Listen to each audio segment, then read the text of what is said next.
Sin embargo, antes de poder entrar directamente al sermón, que quiero que abran sus Biblias en 1 de Juan 5:13, capítulo 5, versículo 13. Primera de Juan, capítulo 5, versículo 13.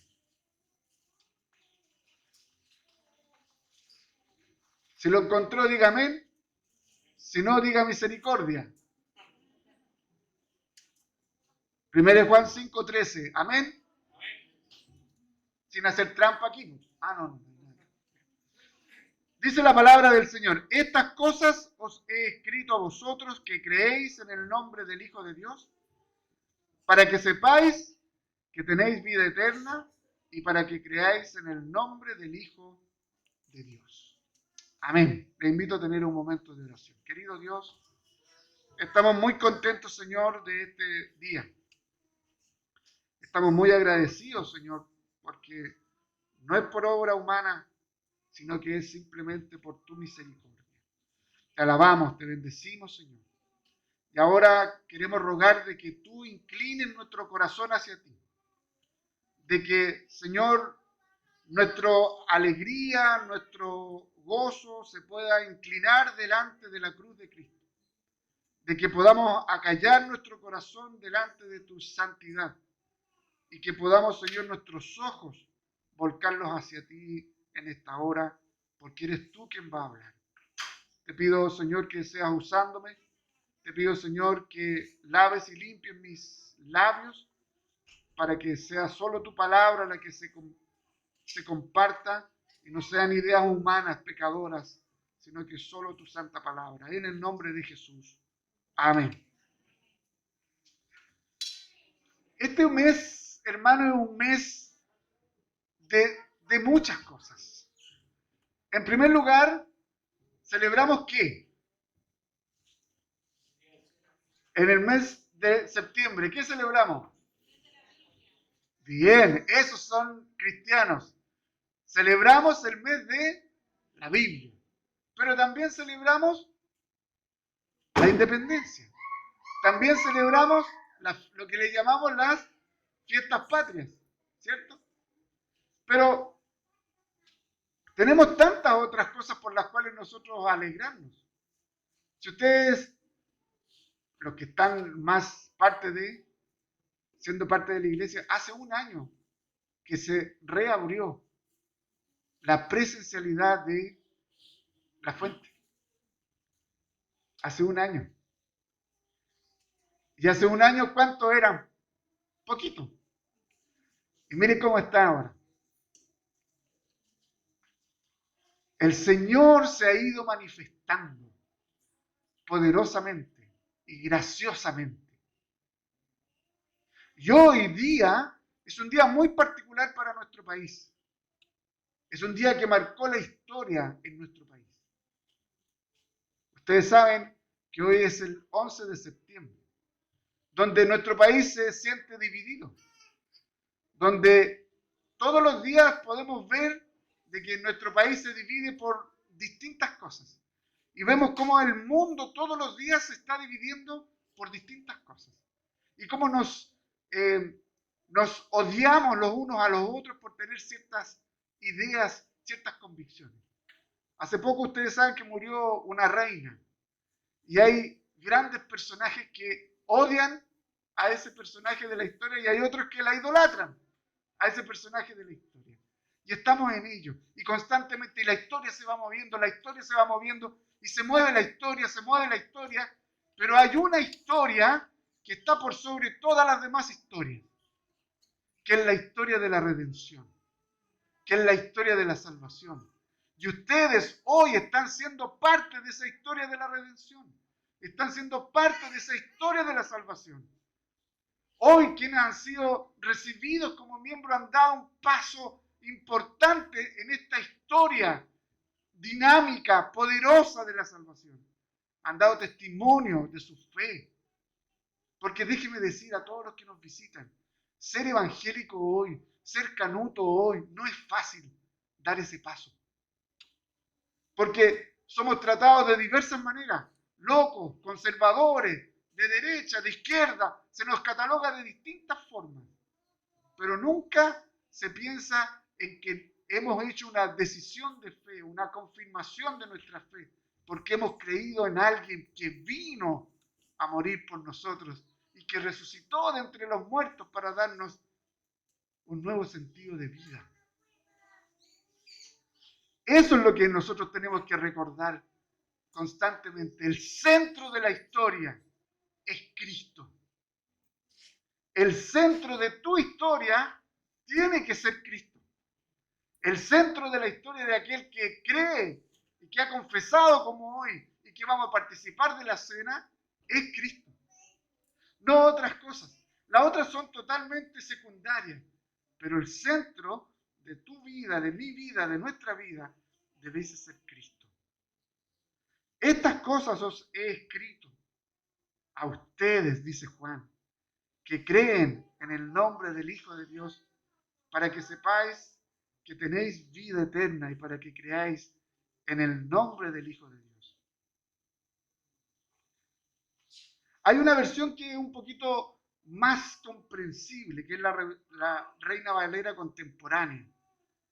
Dice, les he escrito estas cosas a ustedes, los que creen en el nombre del Hijo de Dios, para que sepan que tienen vida eterna. Para que sepan que tienen vida eterna. Juan es quien escribe estas 3 cartas, la trilogía, a un grupo de iglesias que están en la zona del Asia Menor, que hoy se conoce como Turquía. En estas iglesias se dieron grandes problemas doctrinales. Y uno de esos problemas doctrinales tenía que ver con la persona de Jesús, con la segunda persona de la Trinidad. Y principalmente se decía que este no era el Cristo, que este no era el Hijo de Dios. Por lo tanto, si no era el Cristo y si no era el Hijo de Dios, no era aquel que se estaba esperando, no era el Mesías, no era el Salvador que necesita la humanidad. Porque ¿sabe qué? En paréntesis, todos nosotros necesitamos un Salvador. Todos nosotros necesitamos un Salvador. Algunos han sido alcanzados por la gracia de Dios para reconocer a ese Salvador. Otros, si usted está aquí hoy y no ha reconocido a su Señor, también necesita un Salvador. Lo que pasa es que usted, seguramente su Salvador, lo tiene en otro lugar. Seguramente ese Salvador puede ser su trabajo. Seguramente su Salvador puede ser su familia. Seguramente su Salvador puede ser su estatus. Seguramente su Salvador puede ser hasta su equipo favorito. El mejor equipo de Chile. Colo-Colo. Ya, bueno, el Ñublense aquí también. ¿Quién es tu Salvador? ¿Quién es tu Dios finalmente? ¿Quién es tu Señor? Todos necesitamos de un Salvador. Y lo que estaba ocurriendo en esta iglesia es que habían algunos anticristos, que decían que este tal Jesús no era el Mesías, no era el Salvador. Por lo tanto, no había redención. Por lo tanto, no había salvación. Por ello, Juan escribe estas cartas con un tono bien pastoral, pero también doctrinal, y les exhorta a la iglesia a que se mantengan firmes en lo que habían aprendido. Hermanos, los que han sido recibidos hoy, los que ya son miembros y los que quieran integrarse en el futuro, tienen que mantenerse firmes en la fe de la palabra del Señor. Manténganse firmes en la doctrina de la Escritura. Porque vendrán tiempos y vendrán personas en que querrán decir, como por ejemplo, que el Hijo de Dios no es el Hijo de Dios, que Jesús no es el Salvador. Y eso ha sido en la historia de la iglesia un movimiento muy continuo. Por eso hay divisiones, por eso han salido distintas denominaciones, porque la iglesia pierde el foco de quién es el Señor Jesucristo y se empiezan a producir las divisiones. Por lo tanto, manténganse firmes en la doctrina, manténganse firmes en la palabra, porque eso es lo que nos exhorta Juan, a que nos mantengamos firmes en lo que hemos aprendido desde el principio, en lo que los apóstoles les habían enseñado respecto de la persona de Jesús. Juan termina esta carta en el capítulo 5 con 3 palabras claves. La primera tiene que ver con seguridad. La seguridad de que Dios nos ama. La segunda es con confianza. La segunda palabra es confianza. Confianza en la relación que Él tiene con nosotros. Y la tercera palabra clave tiene que ver con el pecado. Y es respecto de una advertencia que nos hace el apóstol Juan en relación al poder del pecado. Seguridad que Dios te ama, confianza en la relación que Él tiene contigo y una advertencia contra el poder del pecado que aún mora en nosotros. Por tanto, queridos hermanos, quiero compartirles 3 aspectos respecto de este texto. Y lo primero es poder ver de cómo Jesús, a través de el autor Juan, nos muestra este corazón de pastor que tiene. Este corazón pastoral. Estas cosas les escribí, dice. Estas cosas les instruí, estas cosas les dejé a ustedes como pastoreándoles, como alimentándoles. Juan les entrega un compendio de doctrina. Es como que le pudiese hacer la confesión de fe de Westminster. ¿Ah? Pero la previa, pero de la Biblia misma, ¿no? Inspirada por el Espíritu de Dios.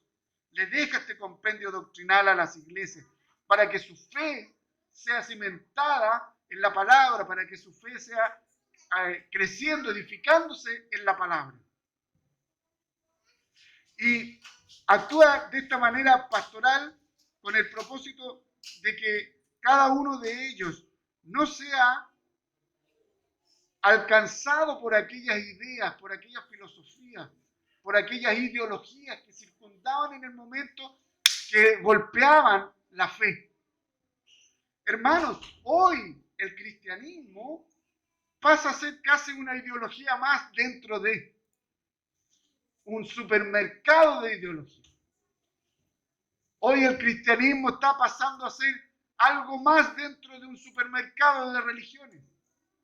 Sin embargo, cuando nosotros vemos que hay personas que toman la decisión de hacerse miembros de una iglesia, nosotros podemos ver que toman esa decisión fuerte, trascendente en sus vidas, porque hay algo que ocurrió en su corazón. Y las ideologías no hacen eso. Las demás religiones no hacen eso. Solamente hay alguien que puede hacer un cambio en el corazón de una persona. Y ese alguien tiene un nombre, y ese nombre es Jesús.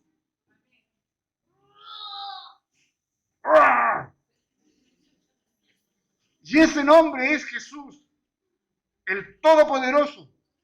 Es el único que puede cambiar un corazón para que ese corazón confiese y diga que Él es su Dios, que Él es su Señor, que Él es su Salvador, que Él es su todo. Por lo tanto, queridos hermanos, van a querer entrar ideologías a la iglesia. Y ya las hay. Y se discuten por Facebook. Y se cancelan por Facebook. Y se chatean por Facebook y Instagram y WhatsApp y todas las cuestiones que se han salido hoy. No hagan caso de esas cuestiones. Traten de conocer cada vez más a Cristo. Busquen conocer más de Cristo. Creo que hoy los cristianos saben más de la que ya fue rechazada supuesta nueva constitución, los 300 y tantos artículos, que versículos de la Biblia. Saben más de lo que está ocurriendo en Inglaterra que lo que está ocurriendo con tu propio país, y saben más de aquello que lo que ocurre en tu propia iglesia, en tu propia comunidad. Saben más de un montón de otras cosas, porque pasamos, ¿saben cuánto? cuánto rato pasas tú promedio en las redes sociales día a día? ¿Sabían ustedes? Por lo menos 6 horas. Por lo menos 6 horas. Busquen su teléfono, en cada teléfono tienen no es una aplicación, no voy a decir una aplicación, pero que le dice cuánto rato está en Instagram, cuánto está en Facebook, cuánto está en esto. Véanlo, saque la cuenta, para los que son más de esa época. Pero para leer la Biblia, estamos 10 minutos y ya estamos cansados, ¿no? Y qué fome. Manténganse firmes en la fe. Mantengámonos firmes en la fe como comunidad. Y también el propósito de Juan es darle herramientas apologéticas en contra de aquellos anticristianos o anticristos circundantes en ese momento. Hermano, el apóstol Pedro nos dice que nosotros tenemos que ser apologetas, dice que tenemos que ser aquellos que sepamos dar razón de nuestra fe. Ha crecido un montón de filosofías, de ideología, incluso dentro de la iglesia, porque no sabemos Biblia. Porque no conocemos al Dios de la Biblia. Un pastor antes nos enseñaba que debiese correr biblina por nuestras venas. Pero corre cualquier otra cosa y no corre la Biblia. Y si no corre la Biblia, no hay Dios en nosotros. Y es por eso que no podemos compartir muchas veces la idea de Dios. La principal labor pastoral es la de alimentar el rebaño del Señor. Y esto es para ti, que te queda menos de un mes para ser ordenado al Sagrado Ministerio. La principal labor de un pastor es de alimentar al rebaño y de alimentarlo con la sana y con la santa palabra de Dios para que ésta crezca de manera integral, viva y poderosa conforme a quien la estableció para nosotros. Juan está siendo pastoral, le escribe esas cartas porque no quiere que los hermanos, que sus ovejas, escuchen otras voces, para que se puedan ir con cualquiera. Esa es la labor del pastor. La labor del pastor, hermanos, que se van integrando, no es estar metido en estas cosas de hacer el techo, de arreglar esto otro. La labor del pastor principalmente es estudiar la palabra de Dios, para que a ustedes les enseñen la palabra de Dios, para que les prediquen la palabra de Dios, para que los pastoree con la palabra de Dios, para que los contenga con la palabra de Dios. Por eso te tienes que esforzar en ello. Y por eso que la iglesia te tiene que apoyar en ello. Y darte el tiempo para ello. El pastor presbítero, principalmente debe velar por los corazones de los hermanos y que estos aprendan a meditar de día y de noche en las Sagradas Escrituras, como nos habla Josué 1:9. Meditar en la palabra de día y de noche. De día y de noche. Ser repetitivos en ello. Hoy, nuestra labor como pastores es alimentar al rebaño. Pero el gran pastor de las ovejas siempre se está preocupando de ti, de alimentarte y de fortalecer tu corazón. Juan tiene un corazón pastoral. Juan tiene el corazón pastoral de Jesús y por ello busca que estas ovejas tengan seguridad, tengan claridad de su fe. Y si hay un buen pastor, tiene que haber un rebaño. Si hay un gran pastor de las ovejas, tiene que haber ovejas. Por lo tanto, la segunda idea de este sermón tiene que ver un rebaño que confía en su pastor. Si hay un pastor que dio su vida por ti en la cruz para que tengas seguridad, tú como parte del rebaño tienes que confiar en tu pastor, en tu gran pastor, en el Señor Jesucristo. Dice el texto: a los que creen en el Hijo de Dios La instrucción de Juan no era universal, no era para discipular, o sea, para evangelizar, sino que era más bien para los discípulos. Era para la iglesia, para los discípulos de Jesús. Y solamente pueden creer, solamente pueden confiar, solamente pueden tener fe en Jesús aquellos que han sido escogidos para ello. Solo pueden creer en el Señor Jesucristo y ser sus discípulos aquellos que han sido llamados, escogidos para que puedan creer. Y solo se puede creer de que Jesús es el Cristo, de que Jesús es el eterno Hijo de Dios, porque Dios coloca en el corazón aquella fe. ¿Qué significa entonces creer que Jesús es el Hijo de Dios? En primer lugar, significa que es Dios mismo, que Él es el Hijo de Dios. Significa creer de que Él es Dios. Significa que Él es Dios mismo. Y esto es algo maravilloso, porque Dios mismo se encarnó en la persona de Jesucristo para estar con nosotros, en medio de nosotros. Y a eso se le llama el Emmanuel, Dios con nosotros. Mire, estábamos sumamente perdidos. Y el Señor Jesucristo nos mira con corazón de pastor y dice, pucha que están perdidos estos cabros. Es necesario que alguien vaya a la humanidad. Es necesario que alguien vaya y tome la responsabilidad de rescatar, de restaurar a las personas.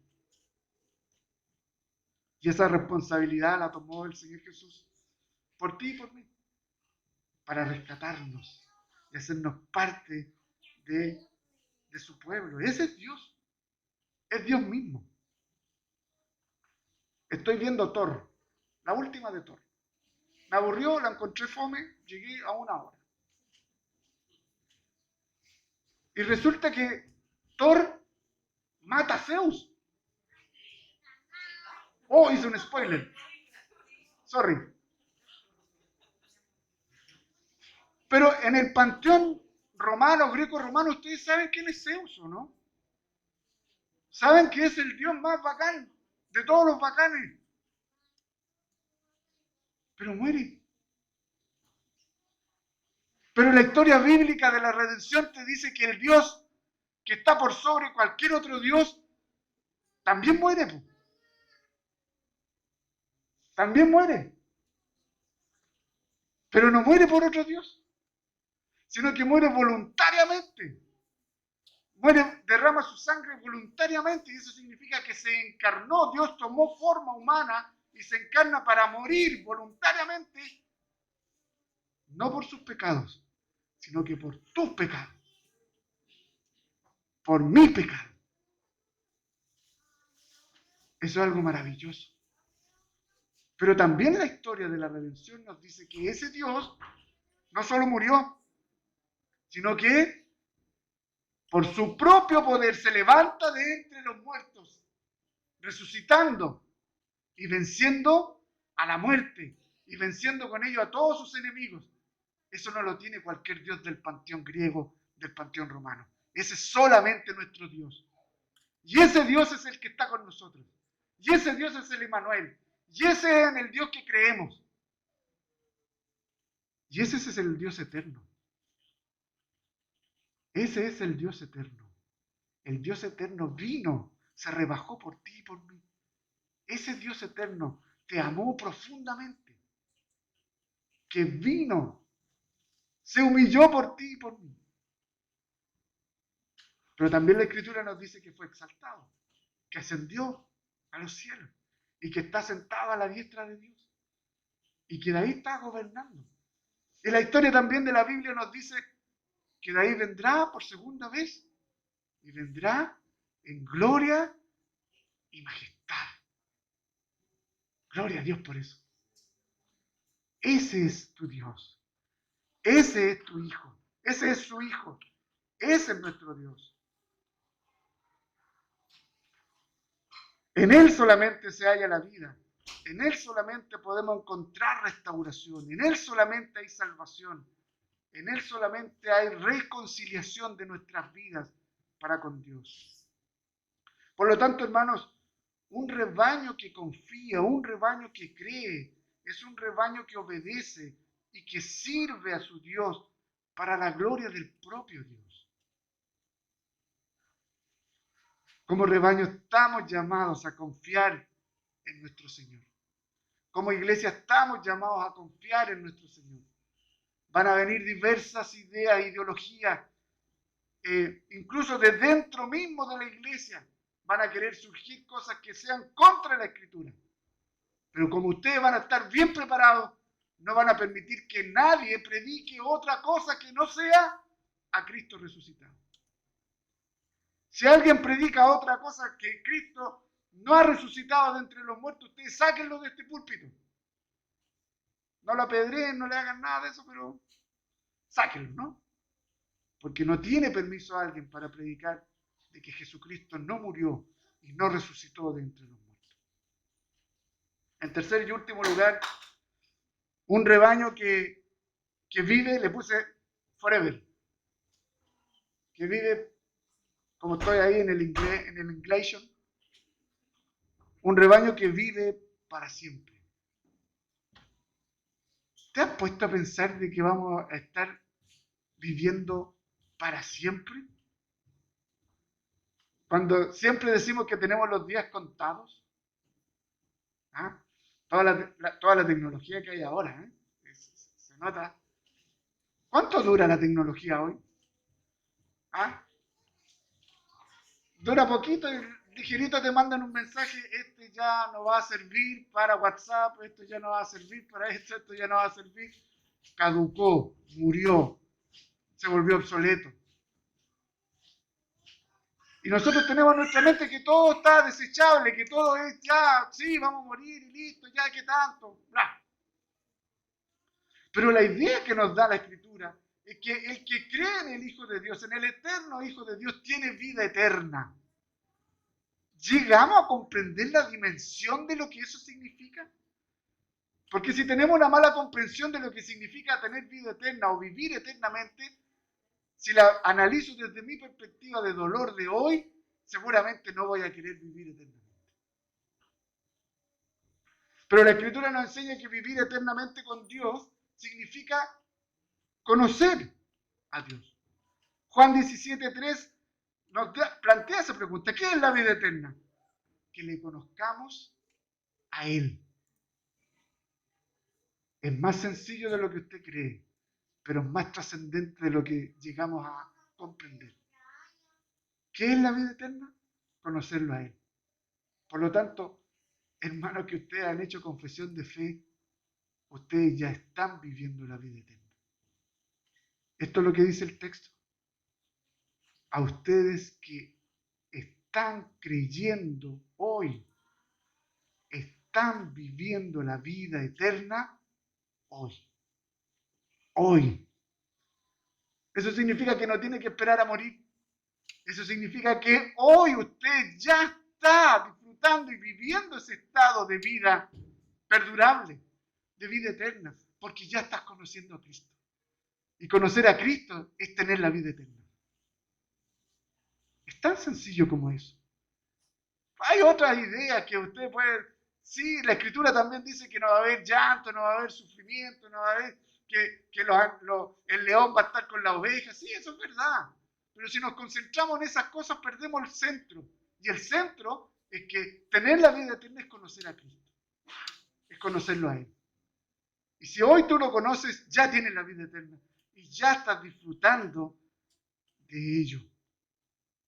Un rebaño que vive por siempre y para siempre con su pastor. Gloria a Dios por eso. Eso es conocer al Hijo. Eso es lo que hace Juan.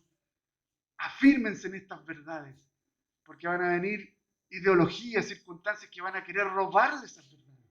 Manténganse firmes hasta que Cristo vuelva. Manténganse firmes hasta que el Señor los llame a su presencia.